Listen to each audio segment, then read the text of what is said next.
Venkataswamy sir ಅಂತ ನಮ್ಮ ಸ್ನೇಹಿತರು, ಆತ್ಮೀಯರು.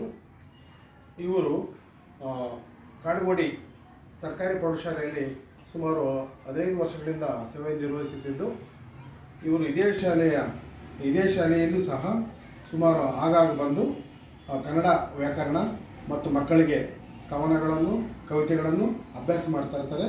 ಈಗ ವಯೋನಿವೃತ್ತಿ ಸುಮಾರು 3-4 ದಿವಸ ಹಿಂದೆ ವಯೋನಿವೃತ್ತಿ ಹೊಂದಿರುತ್ತಾರೆ.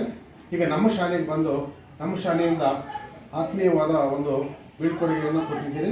ನಾನು ಸನ್ಮಾನಿತರಲ್ಲಿ ಕೇಳೋದೇನೆಂದರೆ, ಅವರು ಮನೆಯಲ್ಲಿರೋದು ಬೇಡ, ಅವರು ಮೊದಲೇ ಹೇಳಿದ್ದೀನಿ ನಾನು, ನಮ್ಮ ಶಾಲೆ ಇದೆ ಸರ್, ನಿಮ್ಮ ಸೇವೆ ಅತ್ಯಮೂಲ್ಯ, ನೀವು ಕಲಿತಿರ್ತಕ್ಕಂಥ ಏನು ವ್ಯಾಕರಣ ಆಗಿರ್ಬೋದು ಅಥವಾ ಕತೆ ಕವನಗಳಾಗಿರ್ಬೋದು ಮಕ್ಕಳಿಗೆ ಅಭ್ಯಾಸ ಮಾಡಿ ಅಂತ ಹೇಳ್ತೀನಿ. ಮತ್ತು ಇವರಿಗೆ ಸಾಕಷ್ಟು ನಮ್ಮ ಸರ್ಕಾರದಿಂದ ತಾಲೂಕು ಪ್ರಶಸ್ತಿ, ಜಿಲ್ಲಾ ಪ್ರಶಸ್ತಿ ಮತ್ತು ಇತರ ಪ್ರಶಸ್ತಿಗಳು ಸಹ ಭಾಜನರಾಗಿದ್ದಾರೆ. ಡಾಕ್ಟರ್ ವೆಂಕಟಸ್ವಾಮಿ ಅಂತ ಇವರು ಡಾಕ್ಟರೇಟ್ ಸಹ ಬಂದಿದೆ ಇವರಿಗೆ.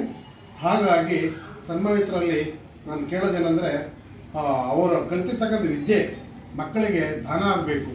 ಯಾವುದೇ ಕಾರಣಕ್ಕೂ ಅದು ಅಲ್ಲೇ ಇದಾಗಬಾರ್ದು, ನಿಂತ ನೀರಲ್ಲಿ ಇರಬಾರ್ದು, ಹರಿಯುವ ನೀರಿನಂತೆ ಆದರೆ ಅವರು ಅಷ್ಟೇ ಮಕ್ಕಳಿಗೆ ಅವರಲ್ಲಿರ್ತಕ್ಕಂಥ ವಿದ್ಯೆಯನ್ನು ಕಲಿತರೆ ನಮ್ಮಂಥ ಶಾಲೆಗಳು ಉತ್ತಮವಾಗಿರ್ತವೆ, ಅವರ ನಿವೃತ್ತಿ ಜೀವನ ಉತ್ತಮವಾಗಿರ್ಲಂತ ಇವತ್ತು ನಮ್ಮ ಶಾಲೆಯಿಂದ ಅವರನ್ನು ಇಲ್ಲಿ ಕುಳ್ಳಿಸಿ ನಾವು ಶುಭ ಹಾರೈಸ್ತೇವೆ.